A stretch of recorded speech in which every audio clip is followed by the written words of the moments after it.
सदगुरु कबीर साहेब जी के दोहा। तू करता तू भया, मुझ में रही न हूँ। वारी फेरी बली गई, जित देखो तित तू। जीवात्मा कह रही है कि तू है कहते कहते मेरा अहंकार समाप्त हो गया। इस तरह भगवान पर न्यौछावर होते होते मैं पूर्णतया समर्पित हो गई। अब तो जिधर देखती हूँ उधर तू ही दिखाई देता है। पोथी पढ़िपढ़ी जग मुवा, पंडित भया न कोई। एक आखर प्रेम का, पढ़े सो पंडित होई। सारे संसारिक लोग पुस्तक पढ़ते पढ़ते मर गए, कोई भी पंडित वास्तविक ज्ञान रखने वाला नहीं हो सका। परंतु जो अपने प्रिय परमात्मा के नाम का एक ही अक्षर जपता है या प्रेम का एक अक्षर पढ़ता है, वही सच्चा ज्ञानी होता है। वही परम तत्व का सच्चा पारखी होता है। मेरा मुझ में कुछ नहीं, जो कुछ है सो तेरा। तेरा तुझको सौंपता, क्या लागे है मेरा। मेरे पास अपना कुछ भी नहीं है। मेरा यश, मेरी धन संपत्ति, मेरी शारीरिक मानसिक शक्ति, सब कुछ तुम्हारी ही है। जब मेरा कुछ भी नहीं है तो उसके प्रति ममता कैसी। तेरी दी हुई वस्तुओं को तुम्हें समर्पित करते हुए मेरी क्या हानि है। इसमें मेरा अपना लगता ही क्या है। कबीर माया पापनी, हरि सू करे हरा। मुखी कड़ियाली कुमती की, कहन न देई राम। यह माया बड़ी पापिन है। यह प्राणियों को परमात्मा से विमुख कर देती है तथा उनके मुख पर दुर्बुद्धि की कुंडी लगा देती है और राम नाम का जप नहीं करने देती। जिस मरने थे जग डरे, सो मेरे आनंद। कब मरी हूँ कब देखी हूँ, पूरन परमानंद। जिस मरण से संसार डरता है, वह मेरे लिए आनंद है। कब मरूंगा और कब पूर्ण परमानंद स्वरूप ईश्वर का दर्शन करूंगा। देह त्याग के बाद ही ईश्वर का साक्षात्कार होगा। घट का अंतराल हट जाएगा तो अंशी में अंश मिल जाएगा। बेटा जाए क्या हुआ, कहाँ बजावे थाल। आवन जावन हुए रहा, ज्यों कीड़ी का नाल। बेटा पैदा होने पर हे प्राणी थाली बजाकर इतनी प्रसन्नता क्यों प्रकट करते हो। जीव तो 84 लाख योनियों में वैसे ही आता जाता रहता है, जैसे जल से युक्त नाले में कीड़े आते जाते रहते हैं। मन के हारे हार हैं, मन के जीते जीती। कहे कबीर हरि पाइये, मन ही की प्रतीति। मन के हारने से हार होती है, मन के जीतने से जीत होती है। मनोबल सदैव ऊंचा रखना चाहिए। मन के गहन विश्वास से ही परमात्मा की प्राप्ति होती है।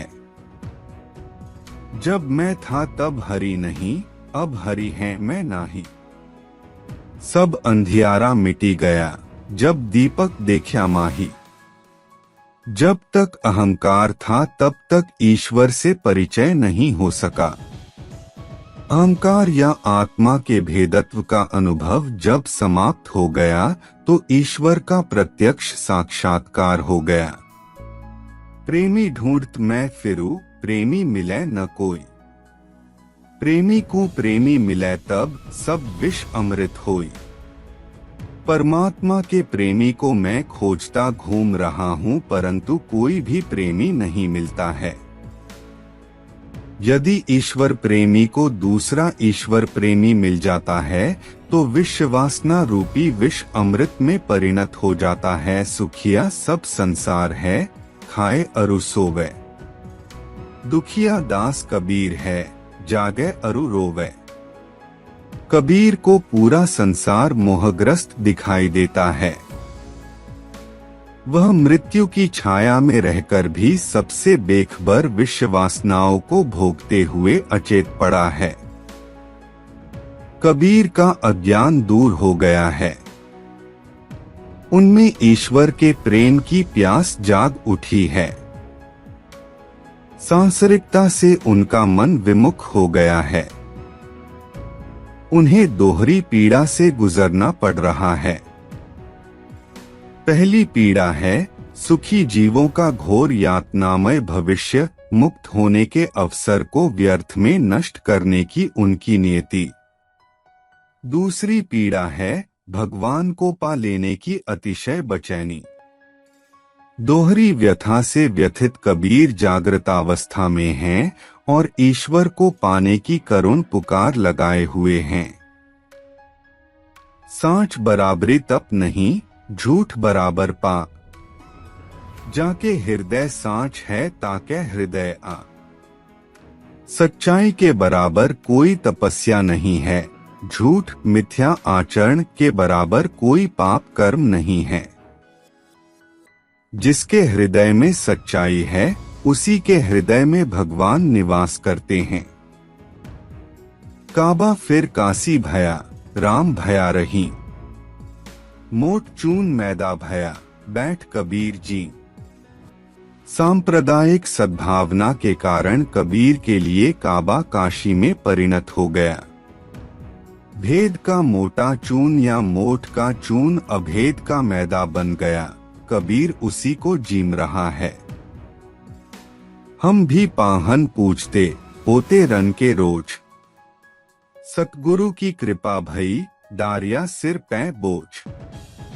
कबीर कहते हैं कि यदि सद्गुरु की कृपा न हुई होती तो मैं भी पत्थर की पूजा करता और जैसे जंगल में नील गाय भटकती है वैसे ही मैं व्यर्थ तीर्थों में भटकता फिरता।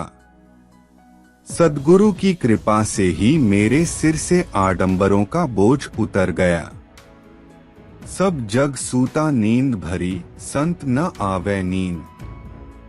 काल खड़ा सिर ऊपरे, ज्यों तौरनी आया बींद।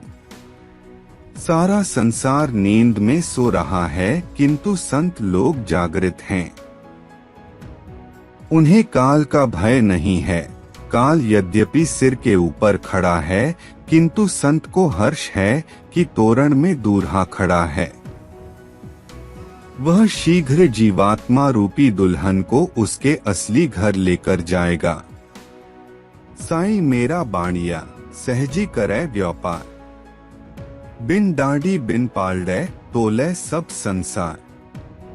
परमात्मा व्यापारी है, वह सहज ही व्यापार करता है। वह बिना तराजू एवं बिना दाढ़ी पलड़े के ही सारे संसार को तौलता है। अर्थात वह समस्त जीवों के कर्मों का माप करके उन्हें तदनुसार गति देता है। जो रोऊ तो बल घटे, हंसो तो राम रिसाई। मन ही माही बिसूना, जो धुन काठी खाई। यदि आत्मारूपी विरहिणी प्रिय के वियोग में रोती है तो उसकी शक्ति क्षीण होती है और यदि हंसती है तो परमात्मा नाराज हो जाते हैं। वह मन ही मन दुख से अभिभूत होकर चिंता करती है और इस तरह की स्थिति में उसका शरीर अंदर अंदर वैसे ही खोखला होता जाता है जैसे घुन लकड़ी को अंदर अंदर खा जाता है। बिरह जिलानी मैं जलो, जलती जलहर जा। मो देखिया जलहर जले, संतो कहाँ बुझाऊं। विरहिणी कहती है कि विरह में जलती हुई मैं सरोवर या जलस्थान के पास गई। वहां मैंने देखा कि मेरे विरह की आग से जलाशय भी जल रहा है। हे संतो, बताइए मैं अपनी विरह की आग को कहाँ बुझाऊं। चाकी चलती देखी कै, दिया कबीरा रोई। दोई पट भीतर आए कै, सालिम बचा न कोई। काल की चक्की चलते देखकर कबीर को रुलाई आ जाती है। आकाश और धरती के दो पाटों के बीच कोई भी सुरक्षित नहीं बचा है। चाकी चलती देखी कै, दिया कबीरा रोई। दोई पट भीतर आए कै, सालिम बचा न कोई। काल की चक्की चलते देखकर कबीर को रुलाई आ जाती है। आकाश और धरती के दो पाटों के बीच कोई भी सुरक्षित नहीं बचा है। हेरत हेरत हे सखी, रहिया कबीर हिराई। बूंद समानी समुद्र में सोकत हेरी जाए। साधना की चरमावस्था में जीवात्मा का अहम भाव नष्ट हो जाता है। अद्वैत की अनुभूति जाग जाने के कारण आत्मा का पृथकता बोध समाप्त हो जाता है। अंश आत्मा अंशी परमात्मा में लीन होकर अपना अस्तित्व मिटा देती है। यदि कोई आत्मा के पृथक अस्तित्व को खोजना चाहे तो उसके लिए यह असाध्य कार्य होगा। पानी ही तै पातला, धुआं ही तै झीन। पवना बेगी उतावला, सो दोस्त कबीर यकीन है। जो जल से भी अधिक पतला सूक्ष्म है और धुएं से भी झीना है और जो पवन के वेग से भी अधिक गतिमान है, ऐसे रूप वाले सूक्ष्म उन्मन को कबीर ने अपना मित्र बनाया है। सात समंद की मसी करों, लेखनी सब बनराई। धरती सब कागत करों, तऊ हरि गुण लिख्या न जाई। यदि मैं सातों समुद्रों के जल की स्याही बना लूं तथा समस्त वन समूहों की लेखनी कर लूं तथा सारी पृथ्वी को कागज कर लूं, तब भी परमात्मा के गुण को लिखा नहीं जा सकता, क्योंकि वह परमात्मा अनंत गुणों से युक्त है। हाड़ जले जू लाकड़ी, केस जले जू घास। सब तन जलता देखी करी, भया कबीर उदास। हे जीव, यह शरीर नश्वर है। मरणोपरांत हड्डियां लकड़ियों की तरह और केश घास तृणादि के समान जलते हैं। इस तरह समस्त शरीर को जलता देखकर कबीर उदास हो गया। उसे संसार के प्रति विरक्ति हो गई। कबीर यहू घर प्रेम का, खाला का घर नाही। सीस उतारे हाथी करी, सो बैठे घर माही। परमात्मा का घर तो प्रेम का है, यह मौसी का घर नहीं है जहां मनचाहा प्रवेश मिल जाए। जो साधक अपने सीस को उतारकर अपने हाथ में ले लेता है, वही इस घर में प्रवेश पा सकता है। माया मुई न मन मुआ, मरिमरी गया शरीर। आशा तृष्णा ना मुई, यों कहे सद्गुरु कबीर साहेब। कबीर कहते हैं कि प्राणी की न माया मरती है, न मन मरता है, यह शरीर ही बार बार मरता है। अर्थात अनेक योनियों में भटकने के बावजूद प्राणी की आशा और तृष्णा नहीं मरती, वह हमेशा बनी ही रहती है। माली आवत देखी के, कलिया करें पुकार। फूली फूली चुनी गई, काली हमारी बार। मृत्यु रूपी माली को आता देखकर अल्पवय जीव कहता है कि जो पुष्पित थे अर्थात पूर्ण विकसित हो चुके थे, उन्हें काल चुन ले गया। कल हमारी भी बारी आ जाएगी। अन्य पुष्पों की तरह मुझे भी काल कवलित होना पड़ेगा। चकवी बिछुटी रैणी की, आई मिली प्रभाती। जे जन बिछूटे राम सू, ते दिन मिले न राती। रात के समय में अपने प्रिय से बिछुड़ी हुई चकवी एक प्रकार का पक्षी प्रातः होने पर अपने प्रिय से मिल गई। किंतु जो लोग राम से विलग हुए हैं, वे न तो दिन में मिल पाते हैं और न रात में। नैना अंतरी आव तू, ज्यू हो नैन झपेव। ना हो देखो और कू, ना तुझ देखन देव। आत्मारूपी प्रियतमा कह रही है कि हे प्रियतम, तुम मेरे नेत्रों के भीतर आ जाओ। तुम्हारा नेत्रों में आगमन आते ही मैं अपने नेत्रों को बंद कर लूंगी या तुम्हें नेत्रों में बंद कर लूंगी, जिससे मैं न तो किसी को देख सकूं और न तुम्हें किसी को देखने दूं। हम घर जालिया आपना लिया मुराड़ा हाथी, अब घर जालो तास का जे चले हमारे साथी। मैंने ज्ञान भक्ति की जलती हुई लकड़ी हाथ में लेकर अपना विषय वासनाओं का घर जला डाला। अब मैं उसका भी विषय वासनाओं का घर जला सकता हूँ जो मेरा साथ देने के लिए तैयार हो। मन मथुरा दिल द्वारिका काया काशी जानी, 10वां द्वारा देहुरा तामै ज्योति पिछाई। मन को मथुरा कृष्ण का जन्म स्थान, दिल को द्वारिका कृष्ण का राज्य स्थान और देह को ही काशी समझो। 10वां द्वार ब्रह्मा रंध्र ही देवालय है, उसी में परम ज्योति की पहचान करो। कली का बामण मस्करा ताही न दीजै दान, 100 कुटुंब नरकै चला साथी लिए जजमान। कलयुग का ब्राह्मण दिल लगी बाज है, हंसी मजाक करने वाला उसे दान मत दो। वह अपने यजमान और सैकड़ों कुटुंबियों के साथ नरक जाता है। सतगुरु हम सू रीझी करी एक कहिया प्रसंग, बरस्या बादल प्रेम का भीजी गया सब अंग।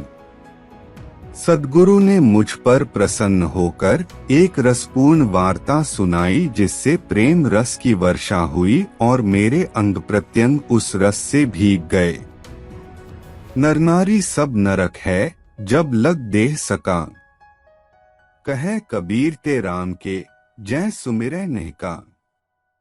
जब तक यह शरीर काम भावना से युक्त है तब तक समस्त नरनारी नरक स्वरूप हैं। किंतु जो काम रहित होकर परमात्मा का स्मरण करते हैं वे परमात्मा के वास्तविक भक्त हैं। मुला मुनारे क्या चढ़ी अला न बहिरा होई, जेहिन कारण तू बांग दे सो दिल ही भीतरी जोई। हे मुल्ला, तू मीनार पर चढ़कर बांग देता है, अल्लाह बहरा नहीं है। जिसके लिए तू बांग देता है उसे अपने दिल के भीतर देख। कबीर मरना तेहे भला जहां आपना न कोई, आमिख भखे जनावरा नाव न लेवे कोई। कबीर कहते हैं कि ऐसे स्थान पर मरना चाहिए जहां अपना कोई न हो। जानवर उसका मांस खाकर अपना पेट भर लें और उसका नाम लेने वाला कोई ना हो। प्रेम न खेतों नीप जय, प्रेम न दृष्टि बिकाई। राजा प्रजा जिस रुचै, सिर दे सो ले जाए। प्रेम किसी खेत में उत्पन्न नहीं होता और न वह किसी हाट बाजार में ही बिकता है। राजा हो अथवा प्रजा, जिस किसी को भी वह रुचिकर लगे वह अपना सिर देकर उसे ले जा सकता है। हरि रस पिया जानिए जे कभू न जाए खुमार, मैमनता घूमत रहे नाही तन की सार।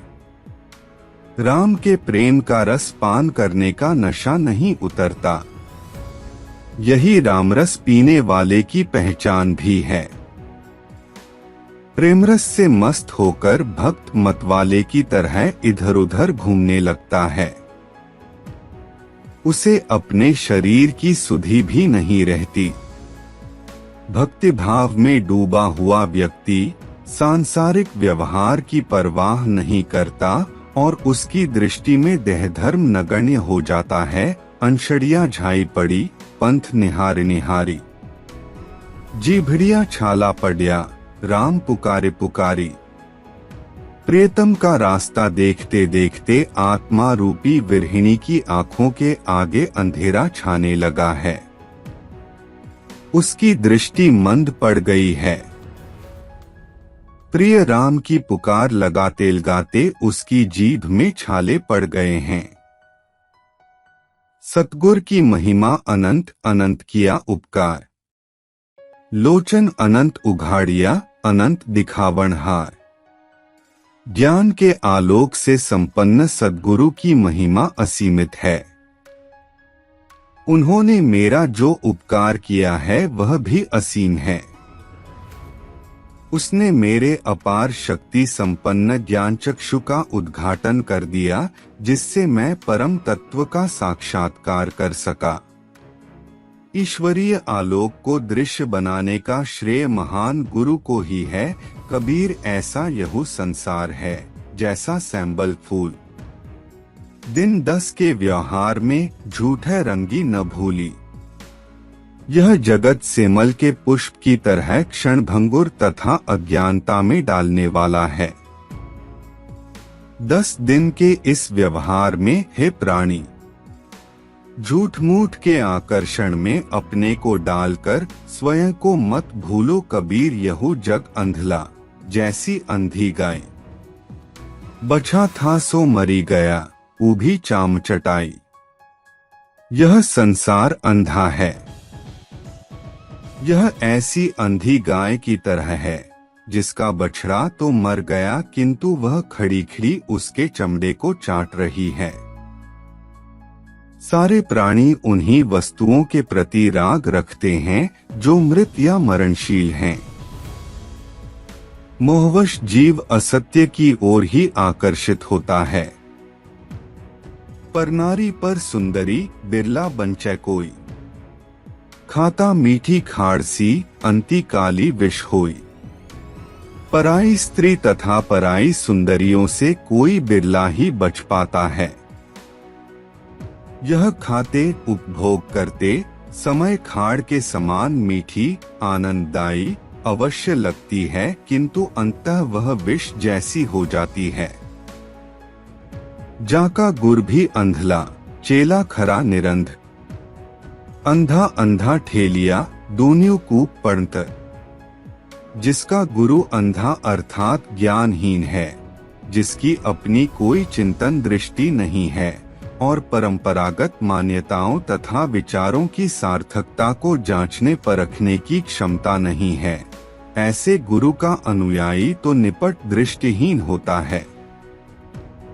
उसमें अच्छे बुरे हितहित को समझने की शक्ति नहीं होती, जबकि हितहित की पहचान पशु पक्षी भी कर लेते हैं। इस तरह अंधे गुरु के द्वारा ठेला जाता हुआ शिष्य आगे नहीं बढ़ पाता। वे दोनों एक दूसरे को ठेलते हुए कुएं में गिर जाते हैं, अर्थात अज्ञान के गर्त में गिरकर नष्ट हो जाते हैं। खीर रूप हरि नाव है नीर आन व्यवहार, हंस रूप कोई साध है तत्का जानहार। स्वयं भगवान क्षीर रूप हैं, जगत के अन्य व्यवहार जल की तरह हैं। कोई विरला साधु हंस रूप है जो तत्व का जानने वाला है। जल को छोड़कर क्षीर दूध की ओर उन्मुख भक्त जन ही होते हैं, क्योंकि निरक्षीर विवेक उन्हीं में होता है। पात झरनता यों कहे सुनी तरवर बनराई, अब के बिछुड़े ना मिले कहो दूर पड़ेंगे जाएं। पेड़ से गिरता हुआ पत्ता कहता है कि बनराजी के वृक्ष अब की बार बिछुड़कर फिर नहीं मिलेंगे, गिरकर कहीं दूर हो जाएंगे। जीवात्मा जहाँ जन्म लेती है दोबारा वहाँ उसका जन्म नहीं होता।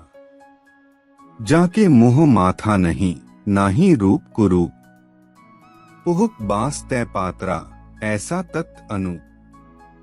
जिसके मुख और मस्तक नहीं है, न रूप है न अरूप, वह न तो रूपवान है और न रूपहीन है। पुष्प की सुगंध से भी सूक्ष्म वह अनुपम तत्व है। पानी केरा बुदबुदा इसी हमारी जाति, एक दिना छिप जाहिगे तारे ज्यों पर भांति। यह मानव जाति तो पानी के बुलबुले के समान है।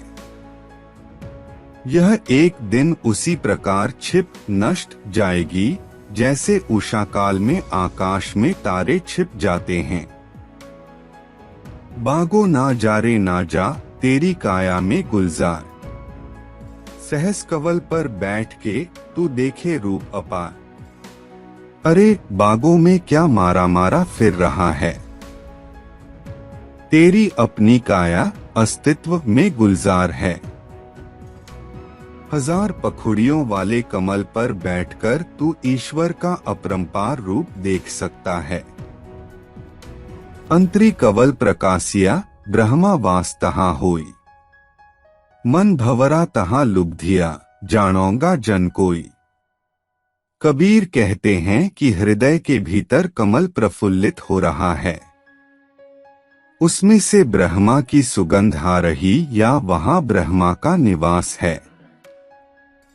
मेरा मन रूपी भ्रमर उसी में लुब्ध हो गया। इस रहस्य को कोई ईश्वर भक्त ही समझ सकता है, किसी अन्य व्यक्ति के समझ में नहीं आएगा।